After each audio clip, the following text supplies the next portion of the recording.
My name is Ieva Melgalve and I'm a doctoral student at the Art Academy of Latvia, and I have been researching Laimdota Malle's work for over a year now, I think. My name is Laimdota Malle and we are here in Klaipėda Culture and Communication Center, where it was possible to see my installation Oze, with which I have worked from actually 2020 and 21, and the work is still ongoing process. I think that for me this exhibition starts with this tree bark which is suspended, and as I remember at the beginning you talked about the symbolism of the forest, of the importance of presence of forest in the work, and that now the only hint of the forest really is this tree bark.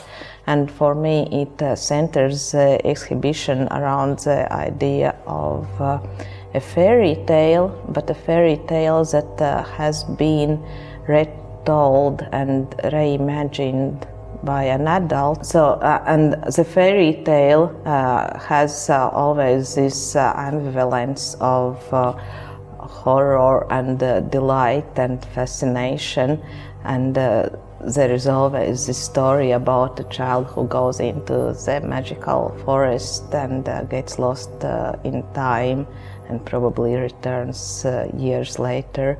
And this exhibition is very much about this being lost in time as well, or being confused in time in a way.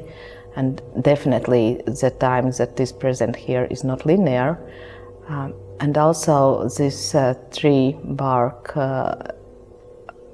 is for me a way of understanding how materiality for this exhibition works, because it is a cast, it's a copy, and it's a copy made in very light and gentle material, which is both malleable and fragile. And probably you can tell me more about the material of this tree bark. Material is paraffin, as it is for all of the sculptures, and usually it's taken from something real. Everything is basically taken from something which has happened, and as the same as with photographies, it's found images are from my family archive, and it's taken and rechanged. And in this case of the branch, it's kind of rough branch next to my studio, and I took a copy of it, but it needed to represent this idea about surface of a tree, old tree, and when I tried to cast it, it broke down in this geometrical way. At least I see it in a geometrical way, and to bring out the surface, it needs to be covered with charcoal. So I thought burnt tree together with the cast of a tree, it somehow goes together, because other surfaces are reacting towards graphite, but this one just took the charcoal. And yeah, when it's done that, it becomes a sketch drawing on the surface, and it brings out the realness of the surface, but at the same time it's changed.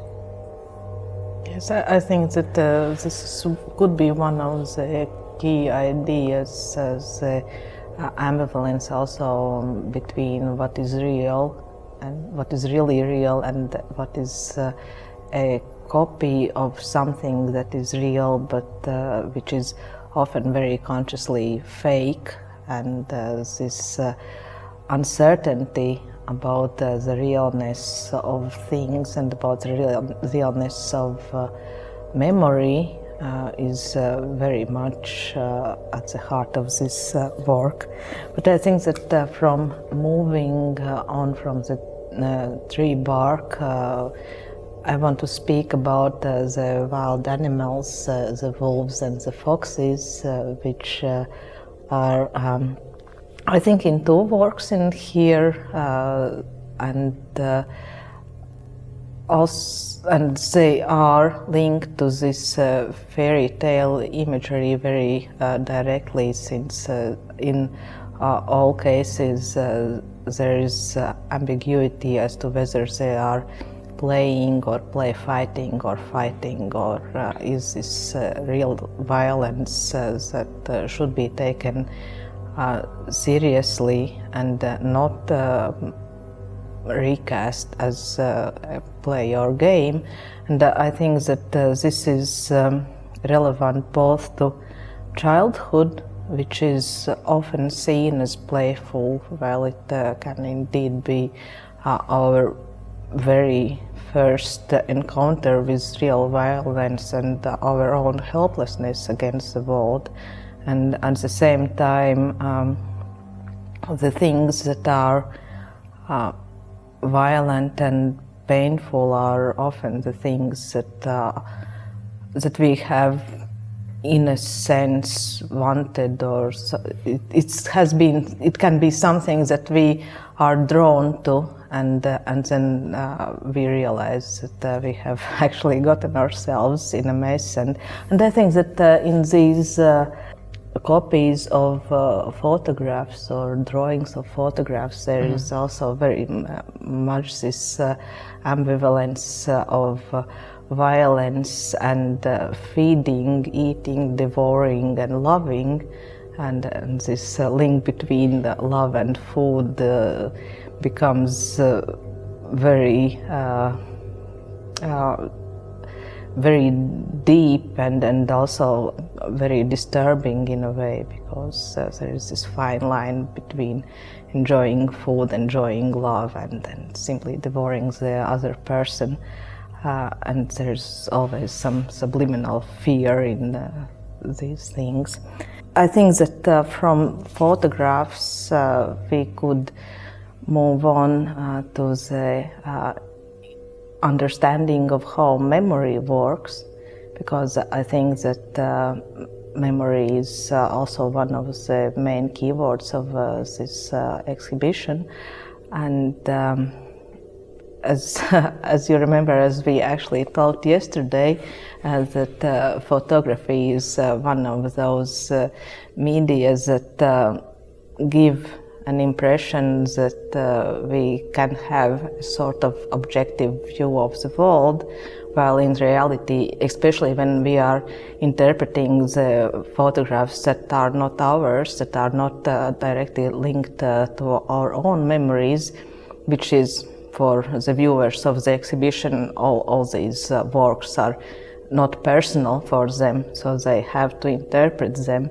And usually when we look at photographs that we don't own, then we interpret them according to certain known established codes, while what you are doing, you are somehow breaking down the established codes and introducing your own interpretation.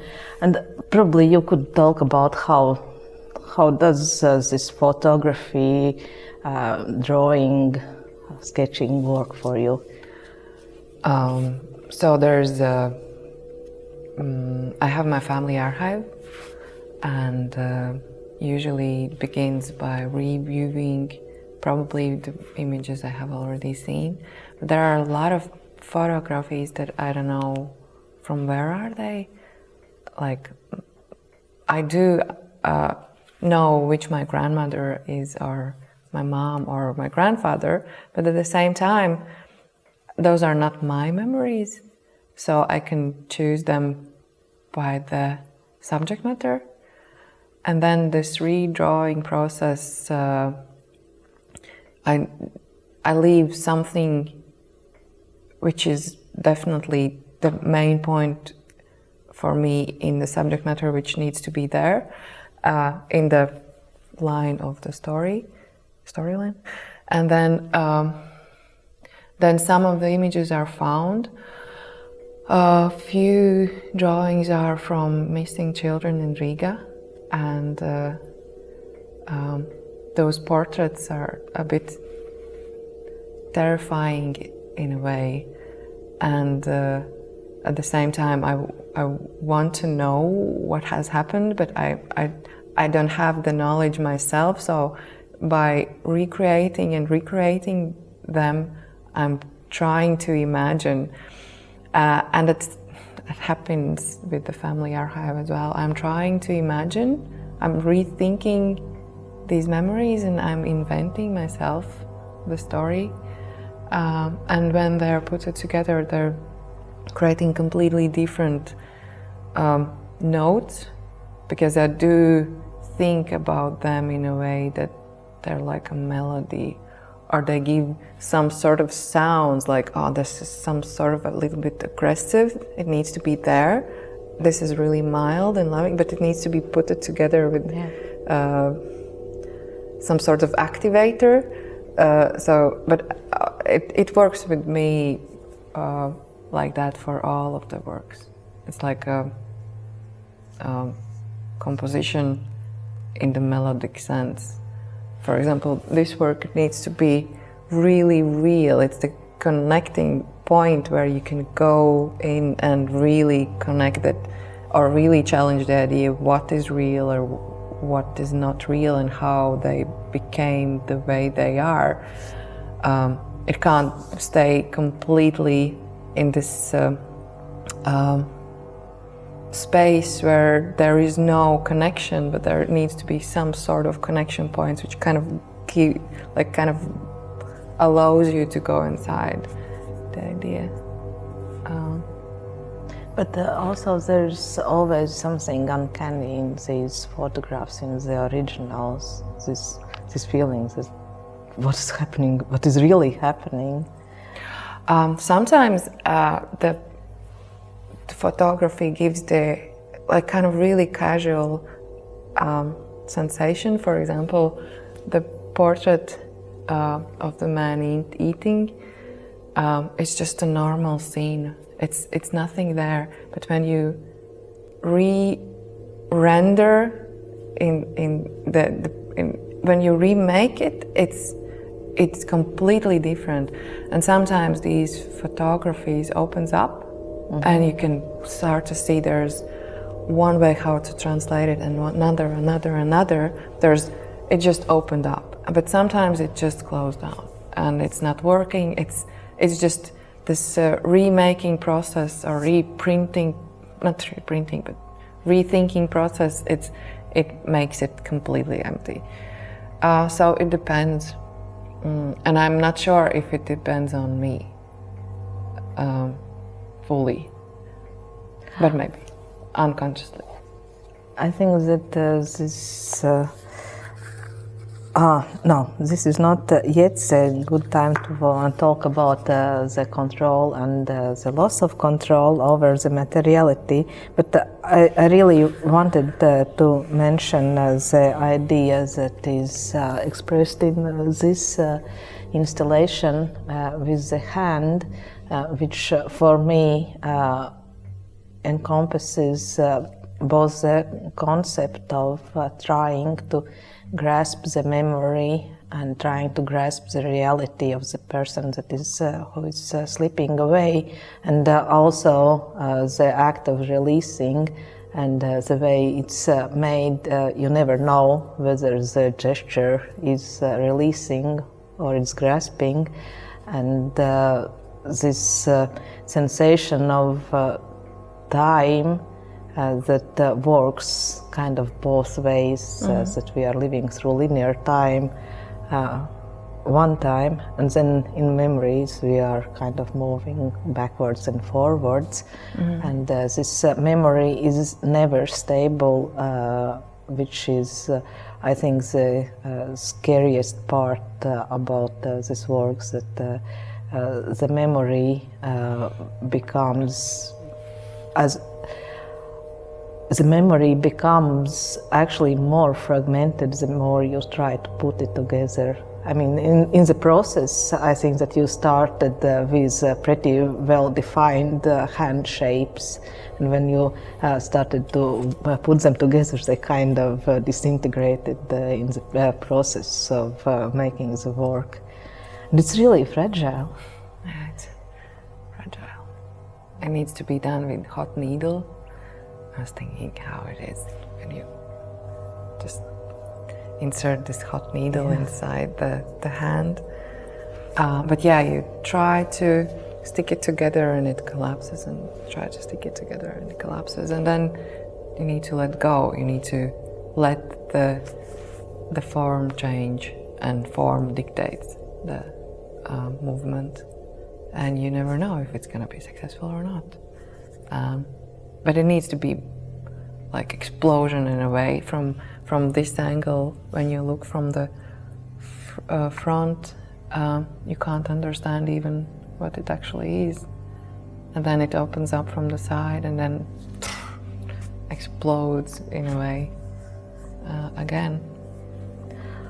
I think this idea of taking this explosion view is very interesting, because we are used to thinking that we understand things when they are whole, and what you are actually doing, you are taking things apart and examining them in a very different way, but in a very close way. I think that I'm referring right now to the letters work, which is I think one of the most fascinating pieces in this exhibition, because it layers very unrecognizable, very translucent pieces of thin gelatin, and created in a very, very beautiful process, right?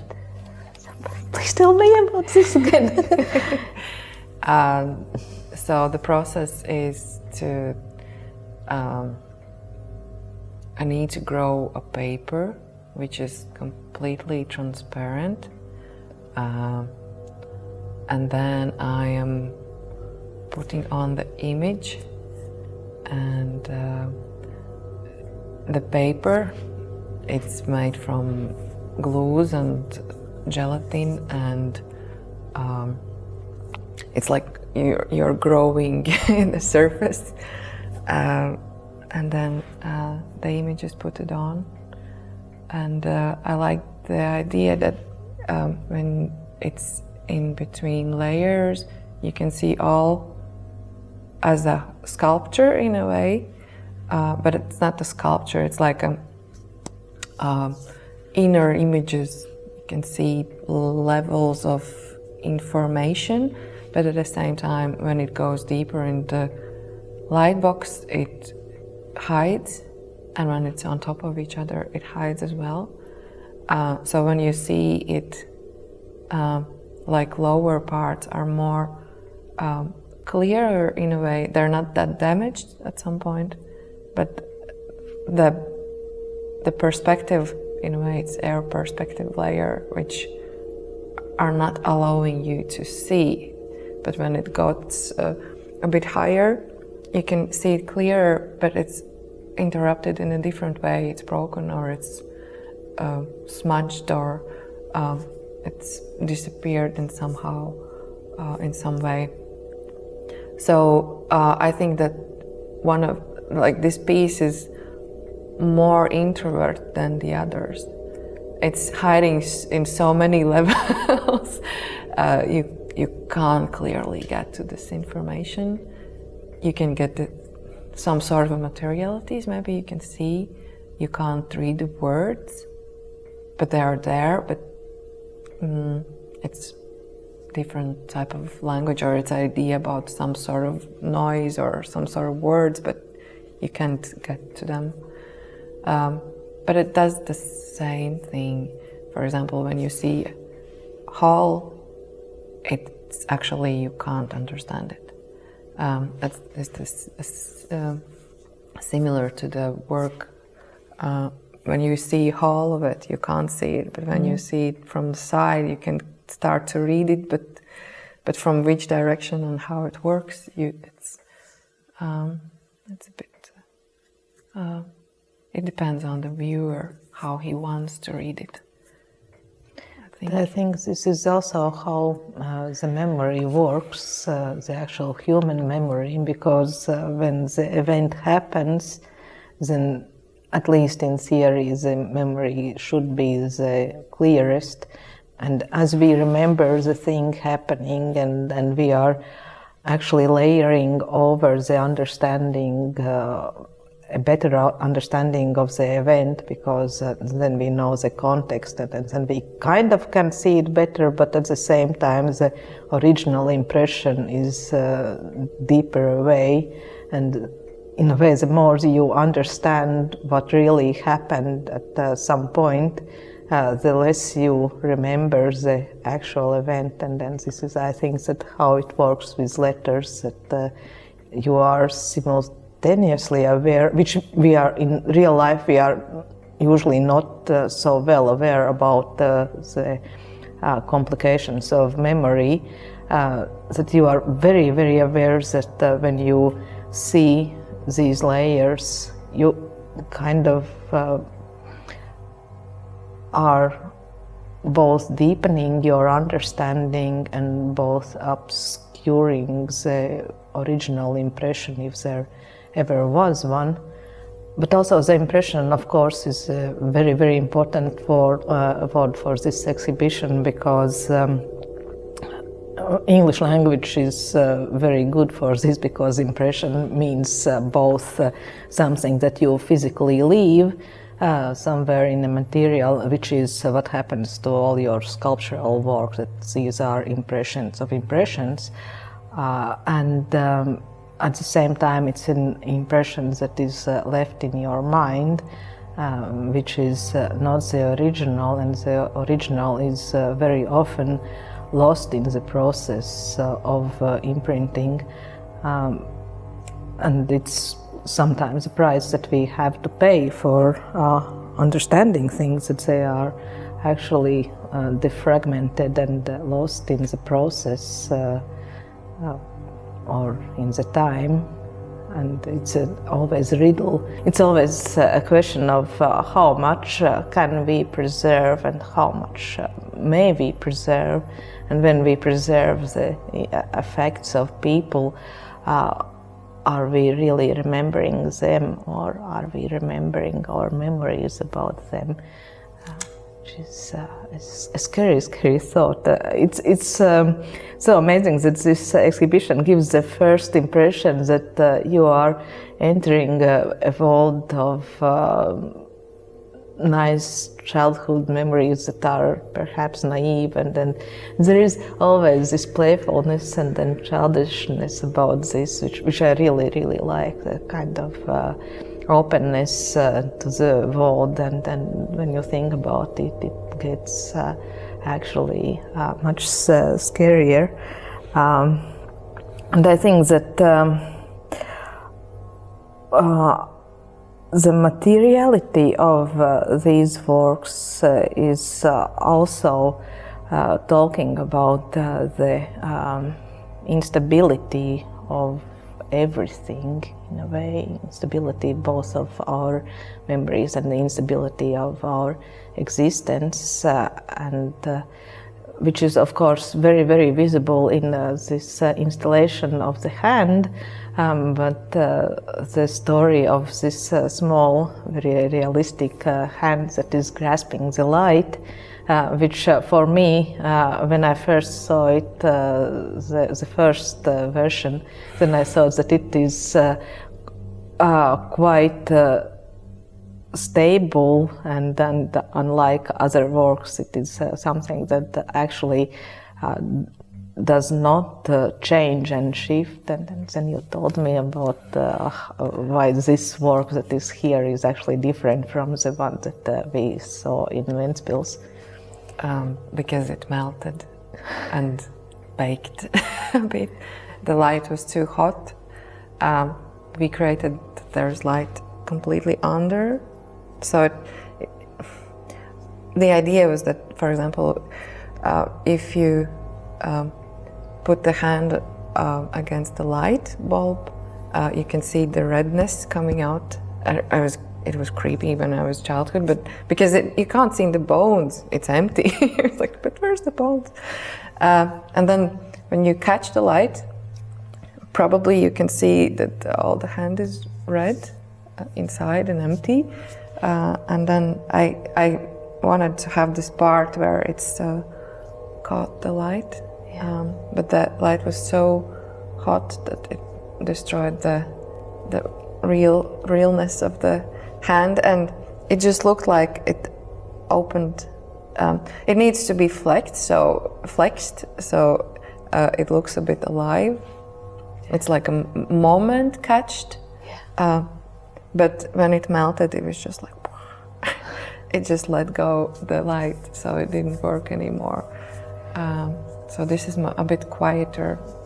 The light is turned down, and now it can survive the time. But I think that with this hand, it's very interesting that the work kind of destroys itself without you really knowing that it would do so. And for me, I think that one thing that is very important for your process, as I have understood from you, is that it's about control, but it's also about the loss of control. The way when you make this glue and gelatin paper, that you need it to be imperfect in the ways that only you know how it's imperfect. I remember we had this interview with you when the OZE was in process, and I experimented with the transparent paper.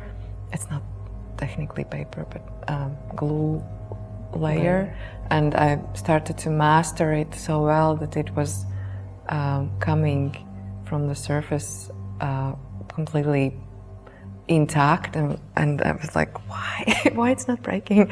Because like when you try and it fails, that these little failures start to dictate when the paper is going to be broken, but when it starts to become kind of completely perfect, it's like, no, I need to step back a bit. I need to not succeed. That's the idea, that I'm trying and not succeeding, you know.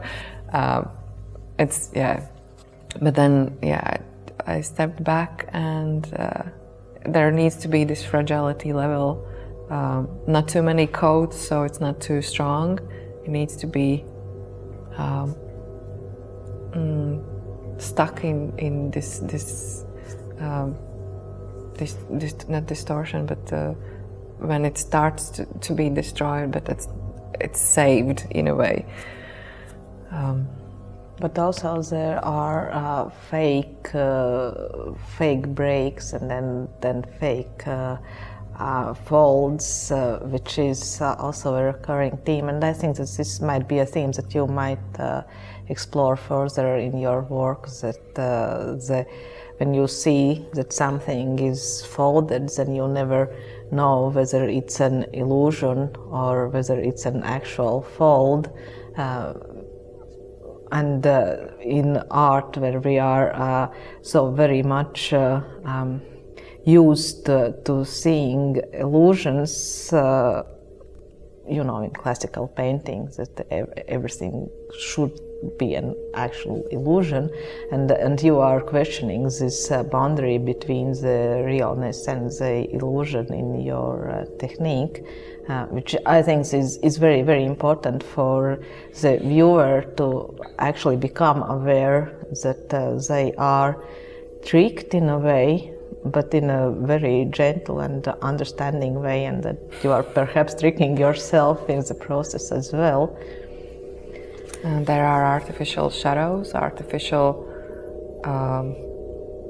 wrinkles, and then there are real wrinkles. So this real wrinkle goes into artificial wrinkle, and then it's kind of stops in a way.